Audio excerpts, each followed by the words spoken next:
My name is Emily, and I am 60 years old. I have lived long enough to understand how a single sentence, spoken casually, even dismissively, can follow you for decades. For me, that sentence was something my mother repeated whenever I dared to worry about money. She would wave her hand, sigh dramatically, and say, "You don't need money, you need family." I didn't know it then, but those words were seeds. They grew roots deep into the cracks of our relationship. And years later, they would return with a weight I was no longer willing to carry. I grew up in a modest, emotionally inconsistent household. That's the kindest way I can describe it. My mother was a woman of strong opinions, and she held them like shields against any reality that threatened the image she wanted to project. She believed loyalty mattered more than logic, that keeping up the appearance of unity was more important than solving the problems that quietly eroded us. If you questioned her reasoning, she'd look at you as though you had asked her to betray the entire family line. I learned early on that money was never to be discussed openly. Not when the electricity was cut off for 2 days. Not when we had to eat the same soup for 3 nights because payday was too far away. Not when my father, tired and hollow-eyed, tried to explain that something had to change. She silenced him with the same refrain she used on us: money divides people, family saves them. As a child, I didn't understand how loyalty could pay the water bill. As an adult, I understand she used those words the way some people use curtains, drawing them shut to hide the mess. My earliest memory of wanting to protect myself from that instability comes from being 8 years old, watching my parents whisper argue in the kitchen. I stood in the hallway, pretending to be invisible, staring at the stack of bills on the table. Even then, I knew that pretending everything was fine did not make it so. That was the day I silently promised myself I would grow up, get a stable job, and build a life where the lights stayed on because I made sure of it, not because I was told to have faith. And I did. I worked hard, harder than I ever admitted to anyone. I built emergency funds, kept spreadsheets, planned for retirement. My financial caution became part of my personality, something shaped not by greed but by fear. Fear of repeating the chaos I grew up inside. That caution, though practical, created a quiet strain between my mother and me. She saw my independence as a betrayal of her values. I saw her values as a convenient way to avoid responsibility. Over the years, whenever I tried to discuss boundaries or practical solutions, she accused me of being cold. When I set limits, she said I didn't understand family. And when I chose my peace over her demands, she reminded me, gently but pointedly, of all the sacrifices she claimed to have made, each one weaponized in moments of disagreement. Despite everything, I still helped when I could. But I helped carefully, reasonably, with clarity and structure. I had learned the cost of saying yes too quickly. What's important to understand is this: my mother's life at present is stable enough. She has a small home, a reliable pension, and neighbors who check in on her. She has no medical emergencies, no sudden crises, no disasters lurking beneath the carpet. So when she calls, it is not because she is in imminent danger. It is usually to share a story, complain about the neighbor's dog, or remind me that I don't come around as often as a good daughter should. I have lived long enough to know that tone says more than words ever will. And when my phone rang that Tuesday afternoon, her voice was wrapped in an unfamiliar gentleness, too soft, too sweet, like fabric meant to cover something sharp beneath it. She hadn't spoken to me like that in years. Not unless she wanted something that required my patience or my checkbook. I remember sitting at my dining table, the late sun falling across my hands, listening to her ask how I'd been, how work was, whether I'd been eating enough, whether I was lonely. My mother is not unkind, but she is not a woman who checks on me without purpose. And as she kept talking, circling around her point like a hawk measuring its descent, I felt a familiar tightening in my chest. The quiet warning that an old wound was about to be pressed. She paused, took a breath, and then very gently said she needed a favor. I closed my eyes. There it was. The gentleness had a shape now, a direction. And I knew whatever she was about to ask had been rehearsed. She spoke with a precision she rarely used. Her words weighed, measured, softened to disarm me. She said it was just temporary, that it was nothing to worry about, that families help each other without making things complicated. I could hear the past in every syllable. And then, finally, she said the number. $40,000. As casually as if she were asking me to pick up milk from the store. As confidently as if the history between us, the tension, the cautions, the boundaries, the promises I'd made to myself, had never happened. And then she asked me for $40,000, as if history had never happened. When the call came, I was standing at my kitchen counter, slicing vegetables for dinner. It was one of those quiet evenings where nothing remarkable is supposed to happen, just the soft hum of the refrigerator and the muted sound of traffic beyond the window. My phone buzzed on the counter, and when I saw my mother's name, I felt that small, automatic tightening in my stomach. It wasn't fear. It was recognition. A reflex carved by decades of knowing that my mother rarely called without a purpose. I answered, wiping my hands on a dish towel. Her voice floated through the line smooth and warm, almost rehearsed, as though she had practiced each syllable in front of a mirror. She asked about my day, the weather, the state of my garden. She even commented on how quickly the year was passing. It was so unlike her that I felt my pulse slow, my senses sharpen. My mother is not a woman who indulges in small talk, not unless it's the wrapping paper around something she wants. And then, without warning, she slipped into it. She said she needed a little help, and she said it with that practiced sweetness, like honey dripped too neatly onto a spoon. Her tone stayed calm, almost serene, as though this were an everyday conversation. As though asking your 60-year-old daughter for $40,000 was a trivial matter, a simple favor akin to borrowing a cup of sugar. I stood there, knife still in my hand, staring at the cutting board as though the answer might be hidden among the slices of bell pepper. I asked the question any reasonable person would: why do you need that much money? Immediately, her voice hardened, not loudly, but sharply, like a door closing. She said I shouldn't ask questions. That family helps family, full stop. That details only complicate things. She spoke as if transparency were an unnecessary indulgence, something only outsiders demanded. I took a breath, steady and slow. Mom, I said, I can't even consider this unless I understand what it's for. She exhaled dramatically, the kind of long sigh she used to give me when I was a teenager daring to explain myself. You're being cold, Emily, she said. You're thinking like an accountant, not a daughter. There it was, the familiar accusation. Cold. Calculating. Transactional. Words she had used throughout my adult life whenever I tried to have a rational conversation about boundaries. To her, boundaries were insults. Logic was betrayal. And asking questions, especially about money, was a moral failure, something shameful. I kept my voice gentle. I'm not judging. I just need to understand the situation.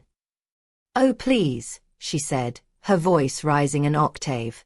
After everything I did for you growing up, you think I need to justify myself? You think I need to submit a report? She let that hang in the air, then added, I didn't raise you to put money above family. It was such a familiar script that I could have mouthed the lines with her.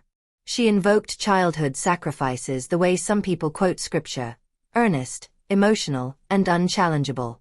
The times she worked herself to the bone, the opportunities she gave up, the nights she stayed awake worrying. She painted our history in broad, sweeping strokes, carefully omitting the parts where her choices created crises we all had to live through. I listened quietly, letting her speak. I knew better than to interrupt. I had spent a lifetime learning the choreography of her emotional storms.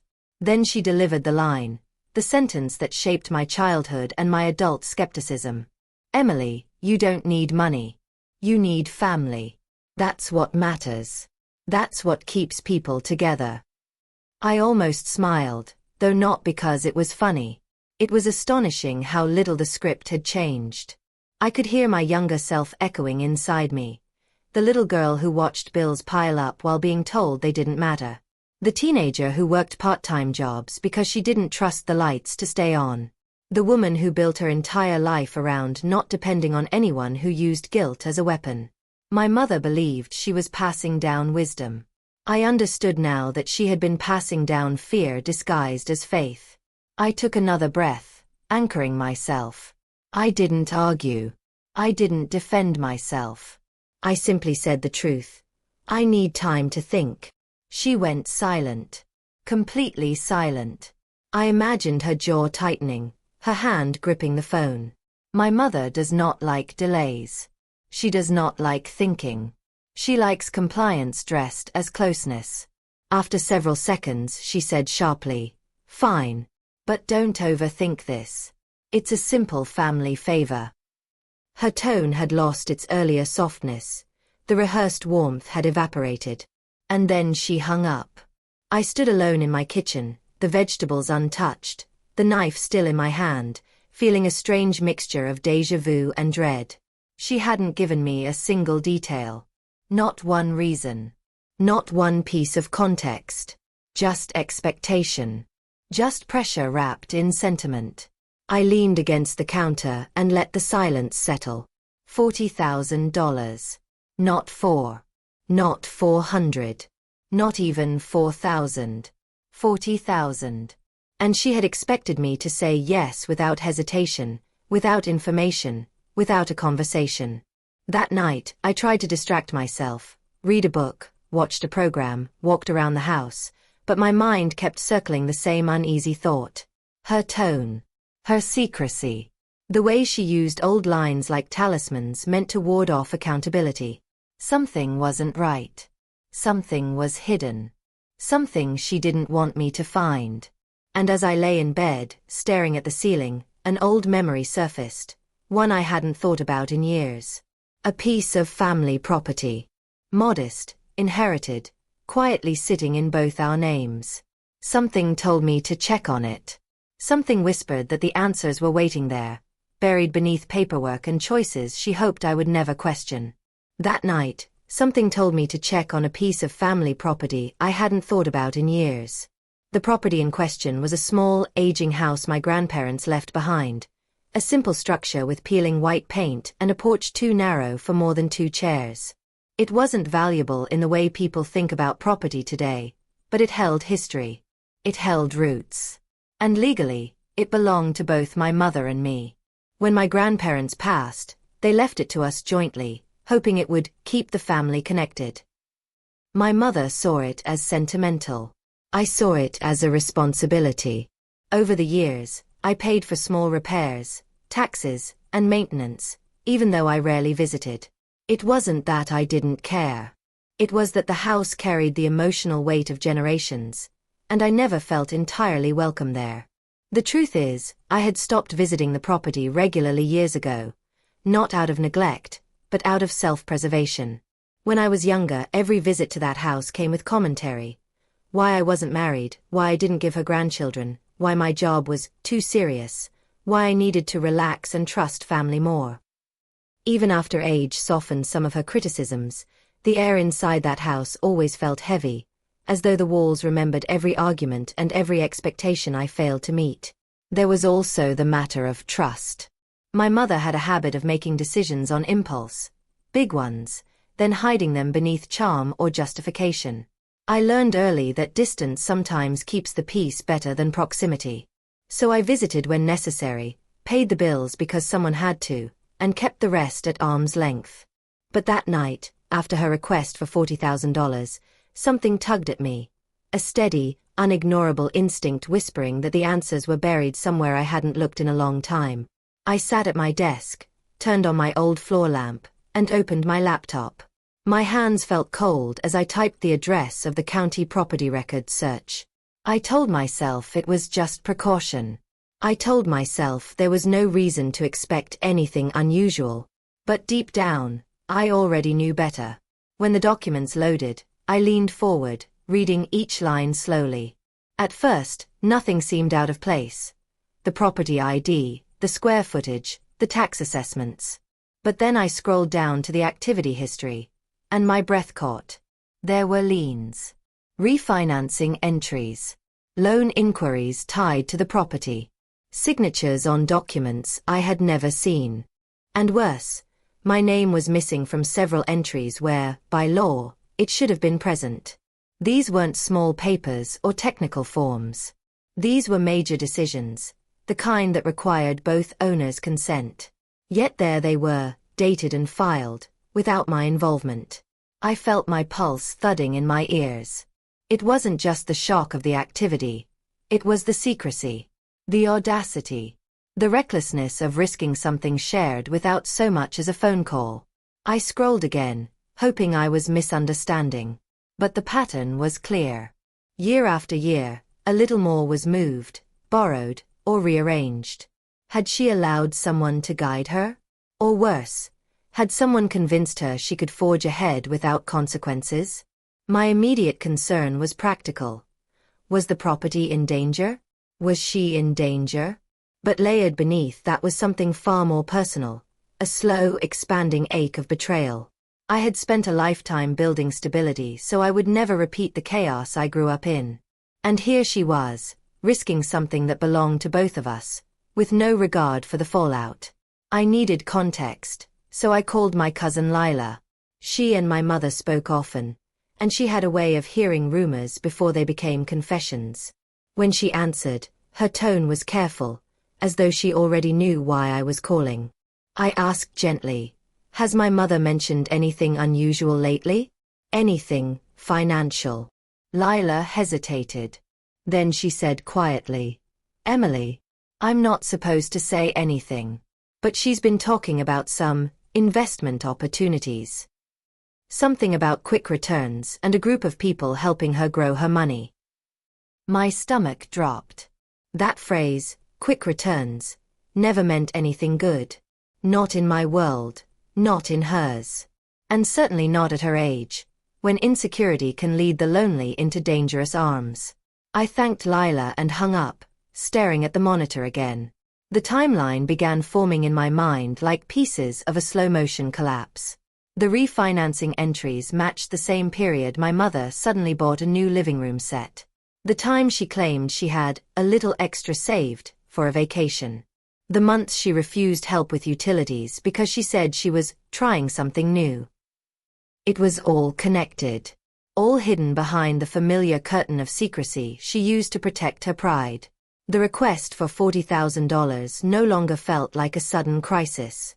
It felt like the final stitch in a long pattern of financial decisions she'd hoped I would never discover.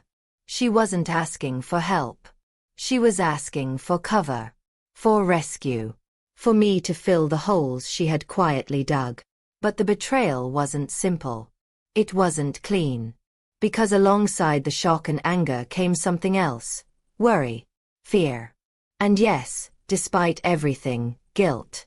The guilt woven through my childhood, telling me it was my job to protect her feelings even when she didn't protect my safety.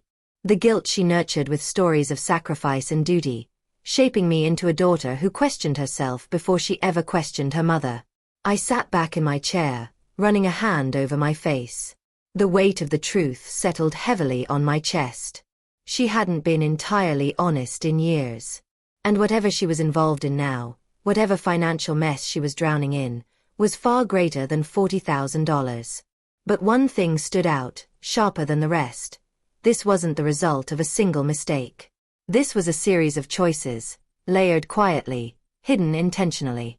She had gambled with something that belonged to both of us. And I knew then that I needed more information. Real information. Not the kind she would offer, softened by manipulation or half-truths. I needed to speak to someone who had been close to her choices. Someone she trusted with the secrets she withheld from me. Someone she hoped I would never think to speak to at all. I realized I needed more information, and the only person who had it was someone my mother hoped I'd never talk to. I didn't sleep well after discovering the property records. My mind kept circling the same questions, each one heavier than the last. I knew my mother wouldn't tell me the truth directly. Not the full truth, not the raw truth. But there was one person who might. Someone who had stood beside my mother through every dramatic chapter of her life. Someone who knew her moods, her secrets, her habits. Someone my mother had once described as closer than a sister. Her best friend, Marjorie. By late morning, I found myself sitting in my car outside Marjorie's small, brick house, the one with the chipped birdbath and the hydrangeas she fussed over every spring. I hadn't told my mother I was coming. I wasn't sure if that was an act of dishonesty or survival, but either way, I needed answers. When Marjorie opened the door, she greeted me with a smile that didn't quite reach her eyes. She stepped aside, inviting me into her living room, where the curtains filtered soft light across furniture covered in floral prints. I noticed the way her hands fidgeted against each other, a nervous rhythm she couldn't seem to stop. "Emily," she said, her voice tight. "What brings you here?" It was the way people speak when they already know exactly what you're about to ask. I sat on the edge of her sofa. "Marjorie, I need to talk to you about my mother." Her face changed. Not dramatically, but subtly. Her jaw tightened, her shoulders lifted, her gaze shifted downward. A hint of guilt, maybe. Fear, certainly. "I can't," she whispered. "This isn't my place." "You're her friend," I said gently. "I'm her daughter." She closed her eyes for a moment, as though weighing loyalty against conscience, two forces pulling her apart from the inside. When she opened them, I could see a kind of exhaustion, the kind carried by someone who has been holding someone else's secret for far too long. "I promised her," she said. "She didn't want you to know." I leaned forward. "I understand that she's embarrassed. I understand she's proud. But I found the refinancing documents. I know something is wrong. And if she's in trouble, I need to know what kind." Marjorie's breath caught. The color drained from her face. "You saw that?" I nodded. "Please. Help me understand." She hesitated a moment longer. Then the dam broke. "Your mother joined something called a private investment circle. At least, that's what they called it." She rubbed her forehead with trembling fingers. "It promised massive returns, guaranteed, with no risk. They told her it was exclusive, that only certain people got invited. She felt special." My stomach tightened. These schemes prey on isolation, pride, and vulnerability. My mother had all three. How much did she put in? I asked. "More than she should have," Marjorie said quietly. "She used savings first. Then, when the group stopped paying out, she refinanced the family house. They told her she just needed to contribute more to get her full return." The familiar script of every predatory operation. What happened to the scheme? "It collapsed," Marjorie said simply. "Or maybe it never existed the way they said. The leaders disappeared. The phone numbers stopped working. The meetings ended. And suddenly, your mother had nothing to show for it."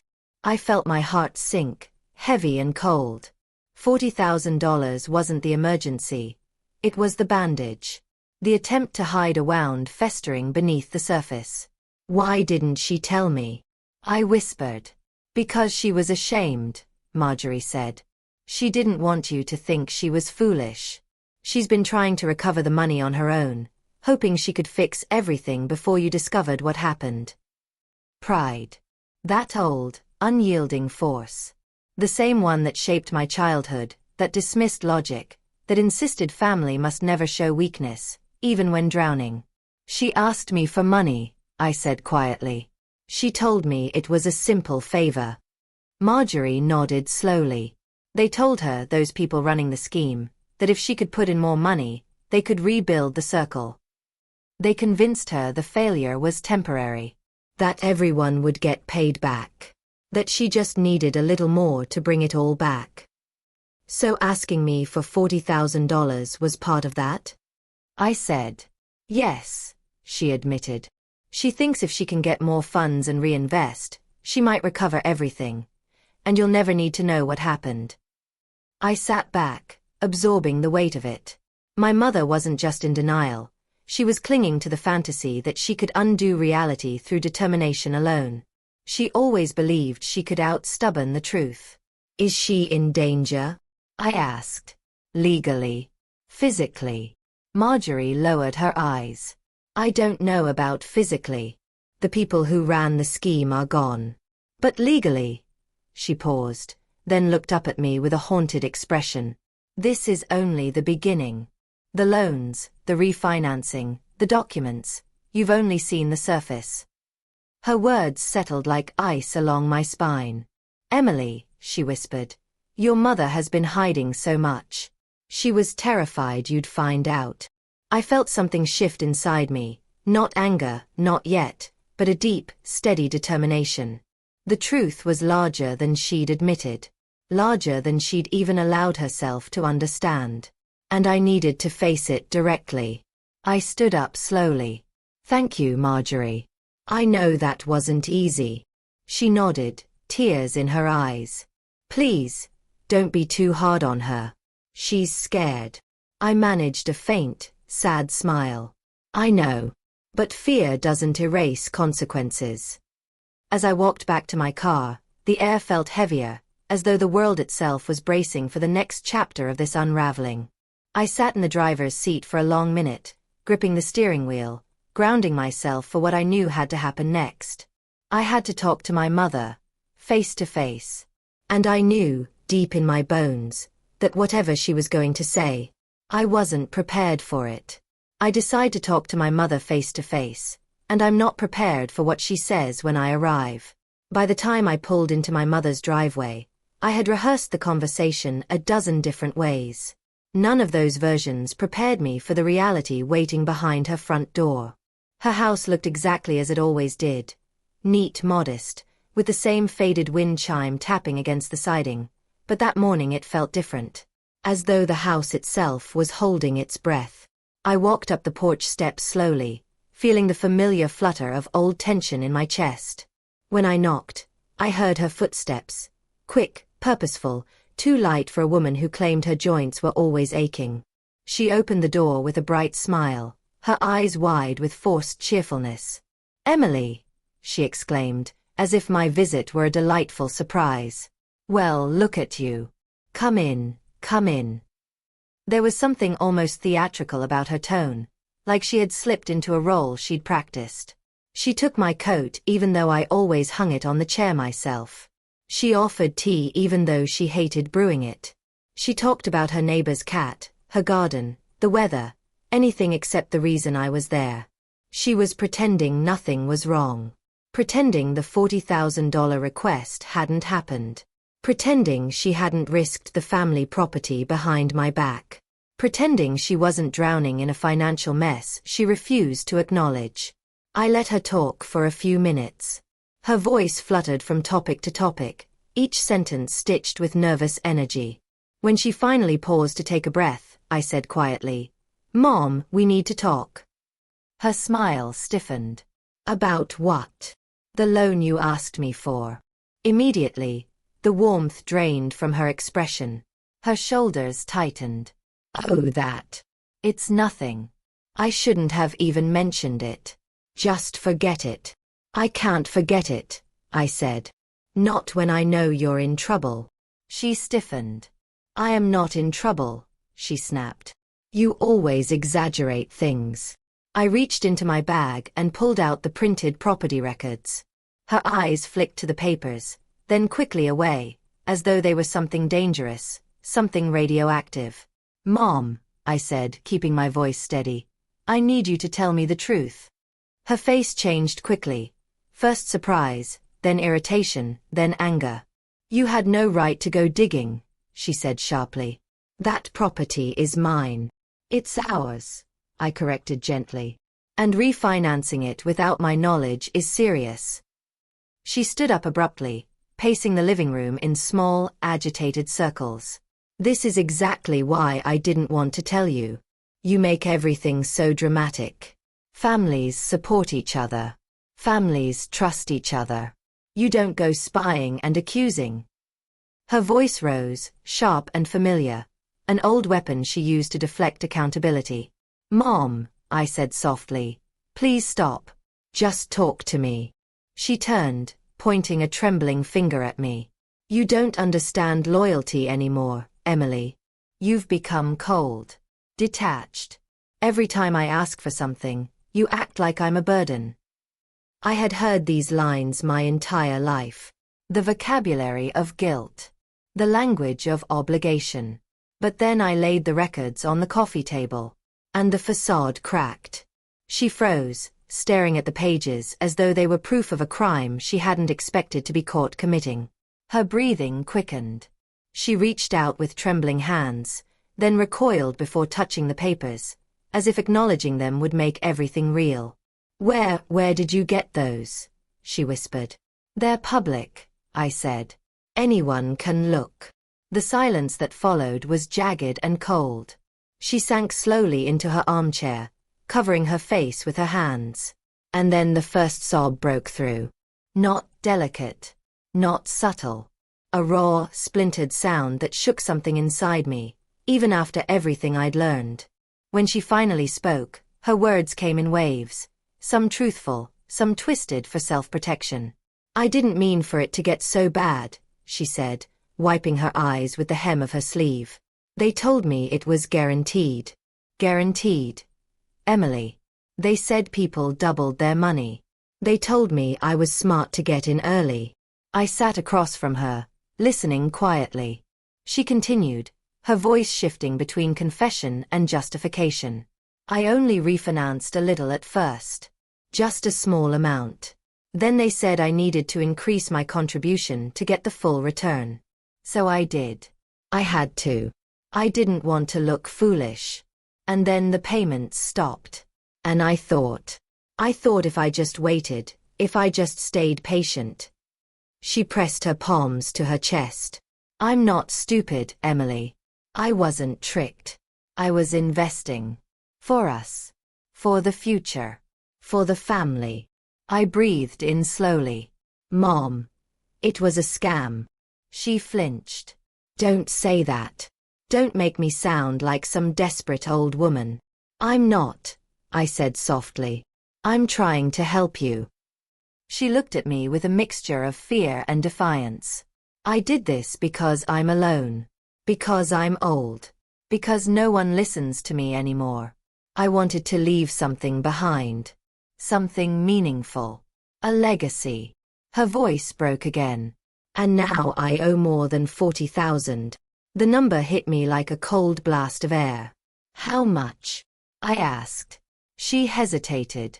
Her lips trembled. Closer to $80,000. I closed my eyes for a moment, steadying myself against the sinking weight of it. She watched me anxiously, her hands clasped tightly as though she feared I might vanish. Emily, she whispered, I just need your help to fix this. To save face. I don't want the whole family knowing I made a mistake. I can't bear that. Please, help me make it all go away. There it was, her truest fear. Not the debt. Not the legal risk. But the shame. The possibility of others seeing her weakness. I opened my eyes, meeting hers with a calm I wasn't sure I fully felt. I will help you, I said quietly. Relief washed over her face like sunlight breaking through clouds. But she didn't yet understand. I continued, steady and clear. But not in the way you expect. I tell her I will help, but not in the way she expects. When I told my mother I would help her, but not in the way she expected, she blinked at me with a mix of hope and confusion. I knew she wanted a simple solution, something quick and quiet, something that required nothing more than my wallet and my silence. But I could no longer react as the daughter shaped by guilt and obligation. I had to respond as the woman I'd spent decades becoming. Steady, prepared, unwilling to repeat history. I took a slow breath and shifted internally into practical mode, the place where emotion softened into reason and clarity. Helping you, I said gently, means understanding everything. Not just the parts you want to share. Not the softened version. The truth. All of it. Her expression faltered. Emily, I told you. You told me what you were comfortable telling me, I said, keeping my voice calm and evenly paced. But we can't solve anything without full transparency. She crossed her arms, shrinking slightly into her chair. This isn't your business. It became my business the moment you used our property, I replied. And the moment you asked me for a $40,000 loan without explanation. The room settled into a thick silence, the kind that carries years of unspoken history. I could feel my heart beating, but my voice stayed steady. You want my help? Then we start with clarity, honesty, and structure. No shortcuts. No half-truths. She looked away, stung. It wasn't anger this time, it was fear wrapped in pride. A combination I'd seen my whole life. I opened my notebook. I need to see every document, I said. Contracts, emails, letters, statements. Everything connected to this investment group. She shook her head. I don't have to show you anything. You don't, I said quietly. But if you want to get out of this legally and financially, it's the only way. Her silence stretched on, long enough that I wondered if she would refuse. Then, with a small, resigned exhale, she rose from her chair and shuffled toward her bedroom. I followed her down the hallway, watching the slope of her shoulders. She opened her closet and pulled down a decorative box, a floral one I recognized from years ago. She set it on her bed and removed the lid. Inside were stacks of papers, receipts, printed emails, handwritten notes, brochures promising limitless returns. A glossy pamphlet titled Prosperity Through Partnership. A booklet listing member levels. And beneath them all, loan agreements tied to the house. My chest tightened. This box wasn't new. It had weight, years of it. Mom, I said softly, how long has this been going on? She looked at the floor. Since before the pandemic. 4 years. 4 years of secrecy. 4 years of financial erosion. 4 years of her believing she was on the verge of a breakthrough because fraudsters dangled hope in front of her. I sat on the edge of the bed, pulling the documents toward me. We're going to go through these together. She stiffened. I don't need you going through my things. Yes, I said firmly. You do. I kept my tone gentle but unshakable.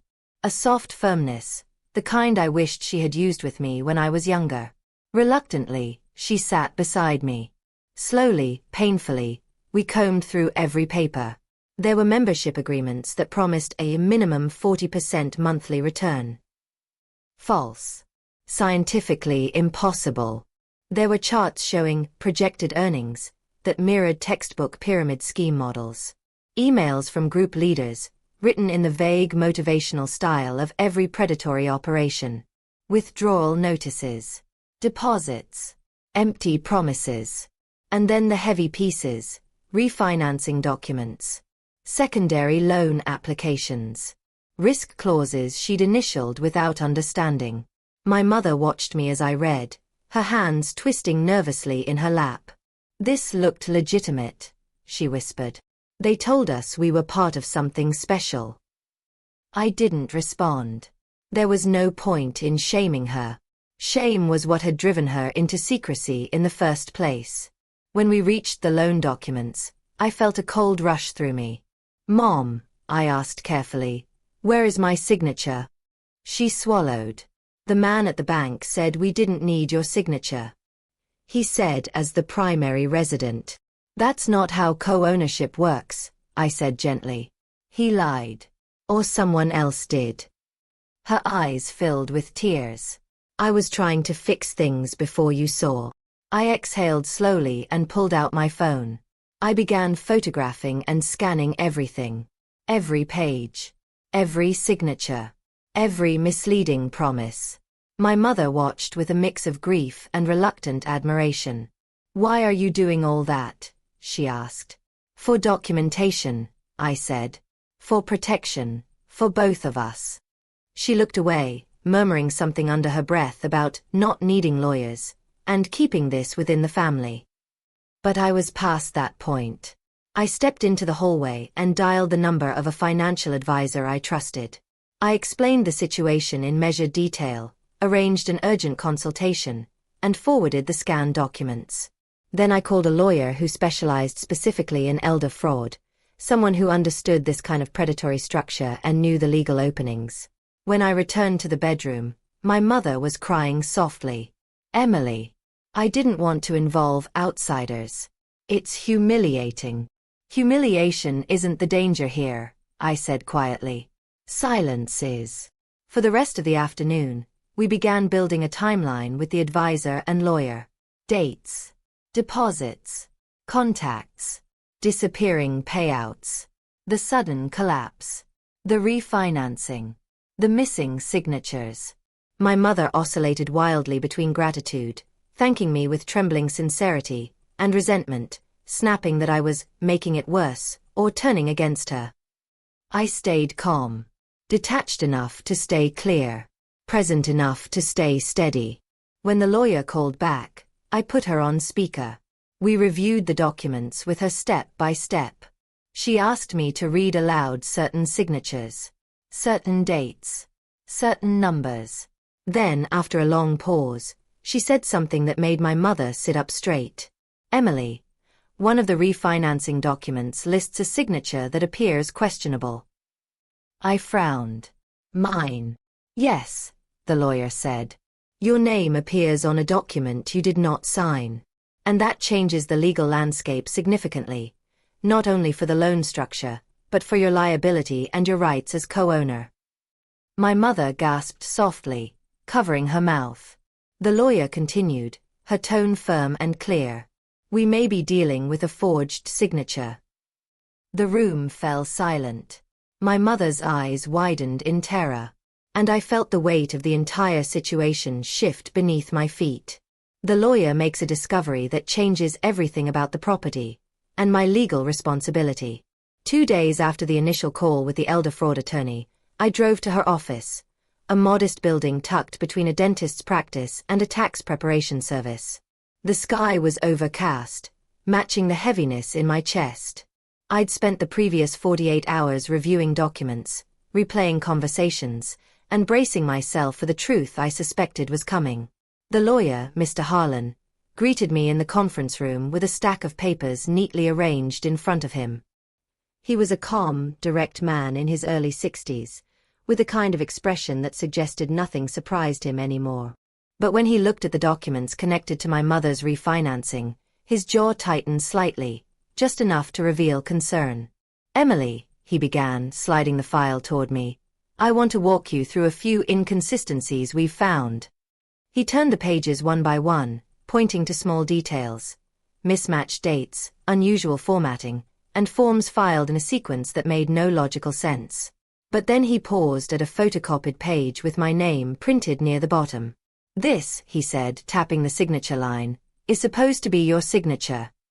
I felt a low hum in my ears, like distant static.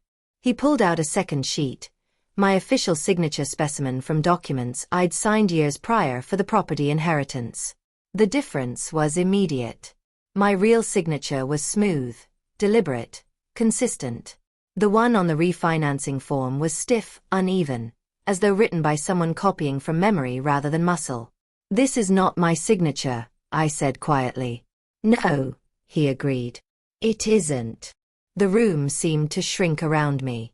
I swallowed hard, my throat suddenly dry. "So what does this mean legally?" "It means," he said gently, "that the refinancing may have been processed using fraudulent authorization. Whether it was done by a lender cutting corners or by a third party pretending to speak for you, we don't know yet. But it opens a path to challenge the loan, to protect your ownership stake, and possibly to reverse the more damaging transactions." My stomach twisted. Relief and dread collided in equal force. As if on cue, my mother, who had insisted on coming with me but was now sitting rigidly in the corner, spoke up. I thought you had signed it," she said weakly. "I assumed." Her tone was airy, too light, the kind of voice she used when she was preparing a story. I turned toward her slowly. "You thought I signed a refinancing document you never told me about?" She blinked rapidly, eyes glassy. "I must have misunderstood. The man at the office said he'd take care of everything. I assumed it meant you'd know." Her explanation was flimsy, transparent even. A statement built from fear, not truth. There was a flicker in her eyes, a flicker I recognized. She wasn't entirely lying. But she wasn't entirely innocent either. She had known that telling me would risk confrontation. She had known I wouldn't agree. And she had chosen silence over honesty. I felt something inside me crack, not loudly, but quietly, the way ice fractures beneath snow. Mr. Harlan cleared his throat. Regardless of who signed what, the key issue now is protecting your legal position. Emily, as co-owner, you are entitled to challenge this refinance. And frankly, you must. The word must landed heavily. He continued, I'll be initiating a formal investigation today. We'll issue notices to the lender and request all documentation, including in-person signature verification records. Once we establish the inconsistency formally, we can freeze certain actions related to the loan. My mother gasped. Freeze? You mean, other people will find out? There's a process, he said calmly. Notifications, inquiries, possibly depositions. If there was fraud, the lender is obligated to cooperate. My mother's face drained of color. No, she whispered. Emily, you can't do this. The entire community will know. Please. Please don't drag this out into the open. Her panic grew, tumbling into rapid breaths. People will think I'm careless. Or irresponsible. Or stupid. They'll gossip. I can't endure that. I fought the urge to comfort her. I instead placed my hands flat on the table, grounding myself. Mom, this isn't about gossip. This is about legal rights. My name was used without my consent. She shook her head violently, tears gathering. Please, Emily, stop this. We can fix it ourselves. You're making it worse. I stared at her, aching. This desperate desire to protect her image rather than address the harm, was the pattern of my childhood. The pressure to keep secrets, to protect appearances, to sacrifice truth for peace. But there was no peace in lies. Not anymore. I'm not stopping, I said gently. This affects both of us. And I won't allow someone to forge my name, no matter who enabled it. Harlan began preparing the necessary documents. My mother sat rigid, trembling, whispering frantic prayers under her breath. As the meeting ended, I walked her to the car. She clutched her purse as though it were life support. You're going to ruin me, she said softly. Please, Emily. Don't let them see how foolish I've been. I swallowed the grief rising in my chest. Mom, you're not ruined. But this needs to be confronted. She looked away, refusing to meet my eyes. That evening, after driving her home and returning to my own house, I sat at the kitchen table replaying the lawyer's words. Fraud. Forgery. Investigation. The stakes had changed. And so had my responsibility. I poured myself a cup of tea I didn't drink and opened my laptop to check emails. That's when I saw it. A new message in my inbox.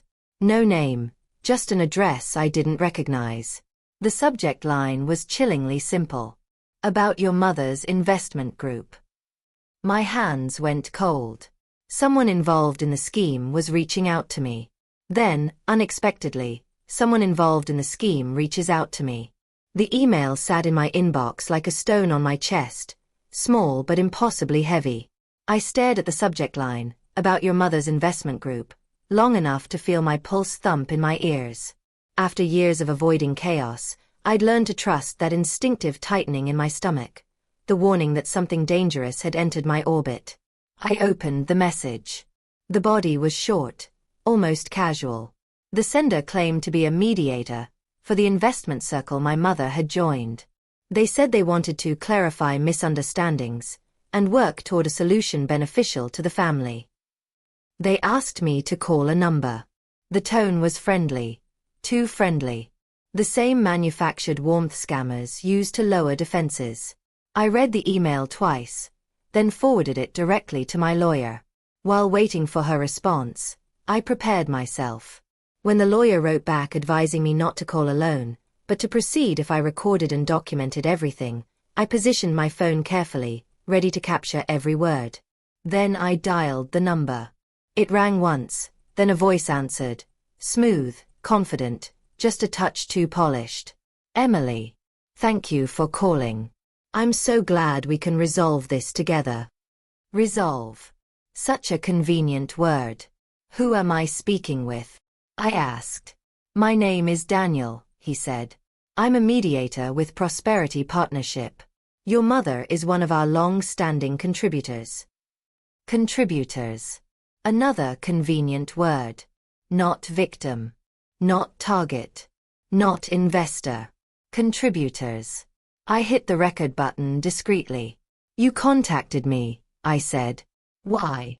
He chuckled lightly, the sound oily. Well, your mother mentioned you had concerns. Perfectly understandable. These opportunities can seem intimidating if you don't understand the structure. I understand enough, I replied. I've reviewed the documents. The returns you promised are mathematically impossible. Your communications match the structure of a pyramid scheme under state law. And my attorney has already initiated a fraud inquiry. For the first time, he hesitated. Attorney? That's unnecessary.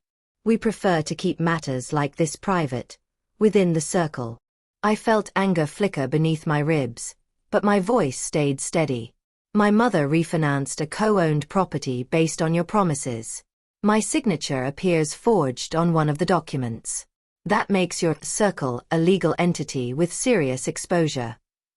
Now hold on, he said quickly. There's no need for threats. We simply need your cooperation. Once you assist your mother with the remaining contribution, we can resume payouts. Everyone wins. I leaned back in my chair. So you're saying she needs to put in more money before seeing the return? Exactly. That's the definition, I said calmly, of a classic pyramid structure. His voice sharpened. Ma'am, you're misinformed. No. I'm prepared, I replied. I have documentation from the property records, your emails, the group brochures, the broken payout chain, and your verbal confirmation just now that more funds are required for her to proceed. Everything is being recorded. Everything is being forwarded to my attorney. There was a long, brittle silence. Then he snapped, You don't understand how these programs work. I understand perfectly, I said. And so will the investigators. He made one last mistake, one that told me everything I needed. We had no choice, he muttered. People kept pulling out. We needed new contributions too. He stopped abruptly, realizing he had said too much. I kept my tone even. To keep it afloat. He cursed under his breath. I'll be filing a report, I said. This call is over. I hung up. My hands shook slightly, not from fear, but from adrenaline. Within minutes, I sent the recording to my lawyer, along with a detailed summary. Her response was immediate. This is actionable. You did the right thing. And just like that, the so-called mediator vanished. The email address bounced back messages. The phone number disconnected. The website of the investment circle went dark within hours. A digital disappearance. Classic behavior of a group that sensed accountability closing in. When I went to my mother's house that evening, she was sitting in her recliner, staring blankly at the muted television. She looked smaller somehow. Lighter in a way I didn't fully understand. I sat across from her. I spoke to someone from the group, I said. Her head snapped up. You what? I explained what had happened. The call, the recording, the admission, the disappearance. With each detail, her expression changed. Shock. Denial. Anger. Pain. And finally, a soft, defeated grief. So it was a scam, she whispered. All of it. I nodded. Yes. Her hands shook. I thought I was doing something smart. Something big. I thought they saw value in me. You were targeted, I said. They saw vulnerability. That's not your fault. She closed her eyes. I should have told you the truth. Yes, I said. You should have. She didn't argue. For the first time, she didn't defend her choices with pride or emotion. She didn't insist she knew best. She simply sat there, accepting the full weight of reality. It softened something in the room, opened a space for accountability to replace deflection. What happens now? She asked. We protect what's left, I said. We move forward with the legal investigation. We secure the property. We rebuild your finances slowly, safely, without secrecy. And we rebuild trust, on both sides. She nodded, tears slipping down her cheeks. For the first time in years, she wasn't performing. She wasn't hiding behind tradition or superiority. She was simply human, flawed, frightened, and trying. The room settled into a quiet that felt strangely new. Not the heavy silence of secrets, but the fragile quiet of truth beginning to take root. Then she looked at me, her voice barely above a whisper. Emily, do you hate me for this? The question struck deeper than I expected. My mother asks me a question I never expected. Do you hate me for this? When my mother asked me if I hated her, the room felt impossibly still. The television screen flickered silently in the corner, casting soft light across her face. She looked so small in that moment, not diminished by age, but by vulnerability. For the first time in a long time, she wasn't trying to impress me or scold me or argue with me. She was simply asking a question with no armor around it. I took a slow breath and sat down beside her. No, I said. I don't hate you. Her eyes glistened, searching mine for the rest of the truth she knew was coming.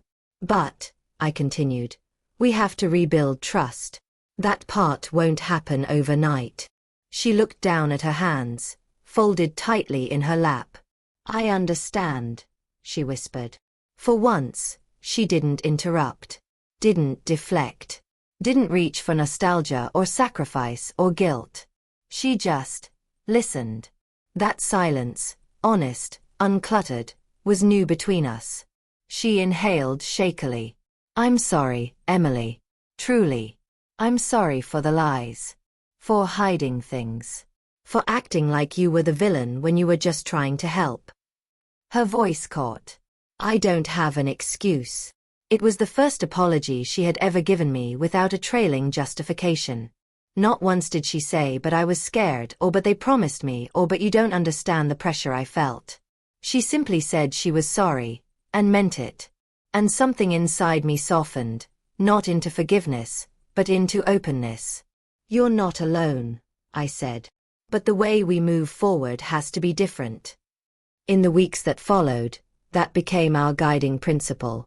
Together, with the help of the attorney, the financial advisor, and 2 additional specialists recommended by the Elder Fraud Network, we began the slow, methodical process of untangling the financial mess. It wasn't simple. There were forms to file, affidavits to sign, agencies to notify, investigations to support. But with the forged signature confirmed, the fraudulent refinancing began to unravel. The lender complied with the inquiry. The questionable document was invalidated.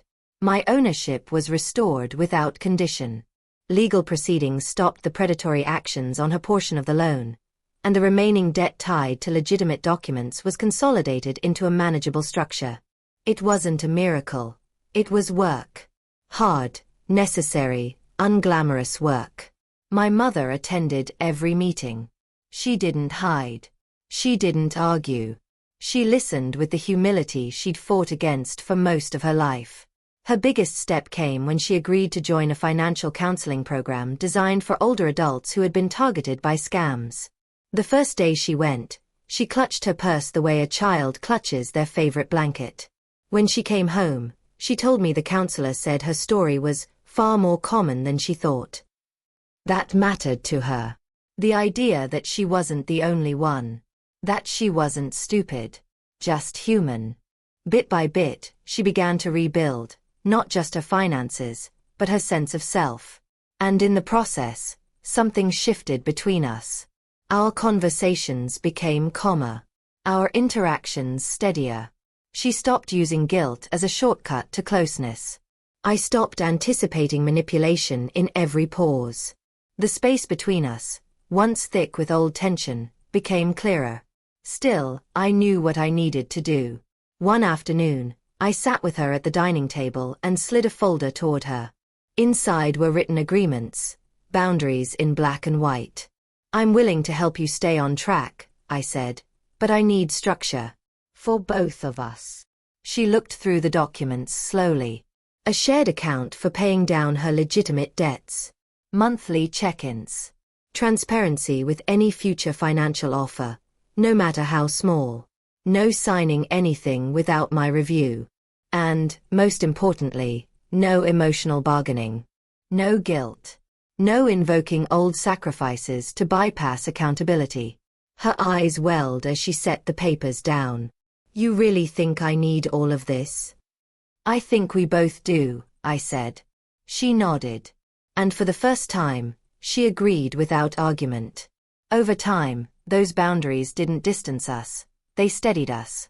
Our relationship became more adult, less reactive. She learned to ask for help without manipulation. I learned to offer help without resentment. It wasn't perfect. Nothing ever would be. But it was honest, and that was more valuable than any illusion of harmony. Along the way, I spent many nights reflecting on what had brought us to this point. Not just the scam, but the culture of guilt and silence that had shaped our family.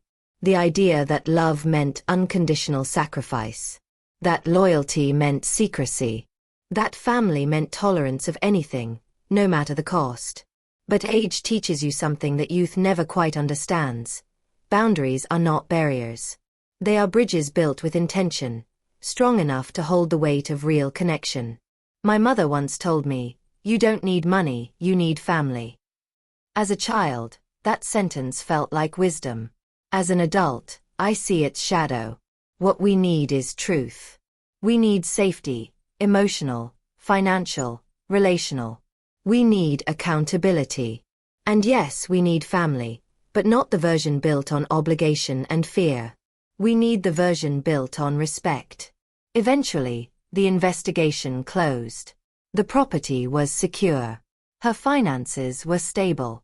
Our communication steadier. And one evening, as we sat together on her porch, two women who had finally found a way to speak honestly, she reached over and squeezed my hand. "I'm glad you didn't give up on me," she said. "I didn't," I replied. "I just stopped giving up on myself." The sunset bled orange across the sky, and for the first time in years, it felt peaceful to sit beside her without the weight of old expectations pressing down. And that's when I realized something. Money was never the enemy. Secrecy was. Silence was. Avoidance was. Family isn't weakened by boundaries. It's defined by them. And so I'll leave you with this truth. Learn the hard way and live through every page of this story. And that's how I learned that love isn't proven by what you give, but by what you refuse to sacrifice.